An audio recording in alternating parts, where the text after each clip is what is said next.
સુરત જિલ્લાના ઉલપાડ, કામરેજ, માંગરોળ, બારડોલી, પલસાણા, મહુવા, માંડવી તાલુકા ગામોમાંથી power grid transmission line પસાર થનાર છે, જેને લઈ ખેડૂતોમાં રોષ જોવા મળ્યો છે અને ખેડૂતો દ્વારા પાવર ગ્રીડ ટ્રાન્સમિશન લાઇનના વિરોધમાં સુરત કલેક્ટરલાએ પહોંચી અસરગ્રસ્ત ખેડૂતોએ ગુજરાત ખેડૂત સમાજના નેજા હેઠળ કલેક્ટરને મળી આવેદનપત્ર આપ્યું હતું, જેમાં મોટી સંખ્યામાં અસરગ્રસ્ત ગામના ખેડૂતો જોડાયા હતા. મારું નામ કનુભાઈ મગનભાઈ પટેલ, ગામ મુળાદ, તાલુકો ઓલપાડ. શું રજૂઆત લઈને આવ્યા? અમે રજૂઆત લઈને આવ્યા છે કે અમારા અહીંયા જે વીજ પોલ ઊભા કરવામાં આવે છે એની અંદર આ લોકો પૂરતું વળતર આપતા નથી. પોલીસની ધમકી આપીને કામ કરવાનું એ લોકો કહે છે ને અમને કોઈ ગાઈડલાઇન્સ એ લોકો આપતા નથી, કોઈ માહિતી આપતા નથી કે કઈ જગ્યાએથી લઈ જવાના છે ખેતરમાં, અને એ લોકો કોઈ માહિતી આપતા નથી. એ લાઈન ગયા પછી અમને જમીનની અંદર પૂરેપૂરું વળતર મળવાની શક્યતા નથી, કારણ કે એને થાય નહીં.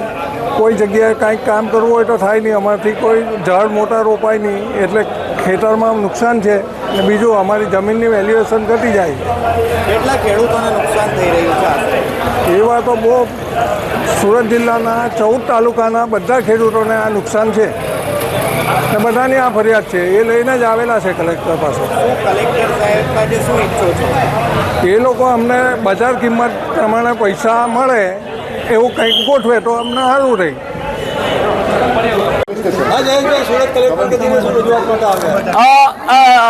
ગુજરાતના 20 જિલ્લાઓમાં અદાણી અને અંબાણી 765, 880, 800 અને 440 કેવીની ટાવર લાઇન નાખવા માટે સક્રિય થયા છે.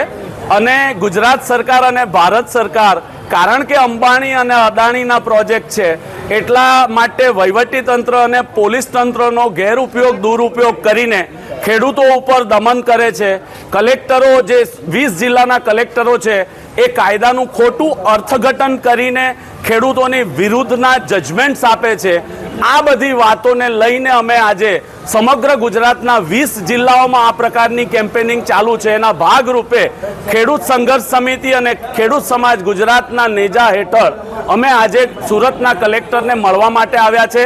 એમાં મહુવા તાલુકો, બારડોલી તાલુકો, કામરેજ તાલુકો, પલસાણા તાલુકો, ઓલપાડ તાલુકો, માંડવી, માંગરોળ તાલુકો, આ જે તાલુકાઓમાંથી જે ટાવર લાઇન પસાર થાય છે એને લઈને જે કલેક્ટરો દ્વારા ખોટા ઓર્ડર કરવામાં આવ્યા છે, એક તરફી રીતે ડીએલવીસી બનાવવામાં આવી છે.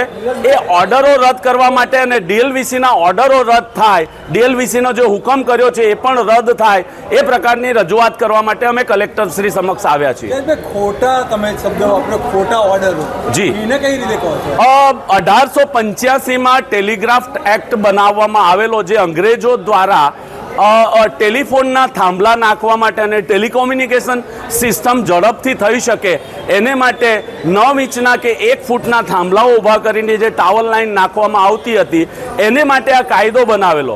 2013માં જ્યારે જમીન સંપાદન કાયદો બનાવ્યો અને એ 1/1/2014ના દિવસે જ્યારે અમલવારી થાય ત્યારે આ બધા કાયદાઓ રદ કરવાના હતા.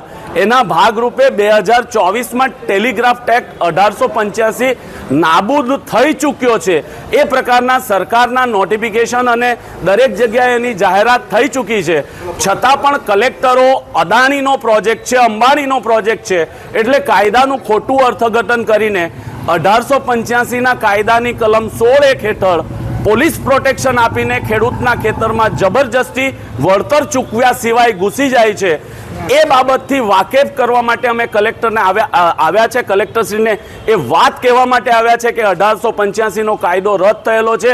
2003ના ઇલેક્ટ્રિસિટી એક્ટ હેઠળ ખેડૂતને નોટિસ આપવામાં આવે છે, પણ કામ 1885ના કાયદા હેઠળ કરવામાં આવે છે. એ ખોટું છે.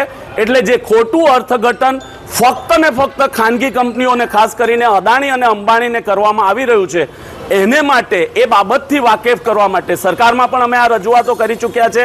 અને અમે એક થાંભલા દીઠ 2 કરોડ રૂપિયા વળતર અથવા માસિક ભાડું અમને ના મળે ત્યાં સુધી હવે પછી ગુજરાતમાં અમે કોઈ પણ કામ કરવા દેવાના નથી, એવો ગુજરાતના 20 જિલ્લાઓના 23 જે ખેડૂત સંગઠનો છે એમણે આ નિર્ણય કર્યો છે. અને આવનારા દિવસોમાં ગુજરાતમાં ખૂબ મોટું આંદોલન થવા જઈ રહ્યું છે.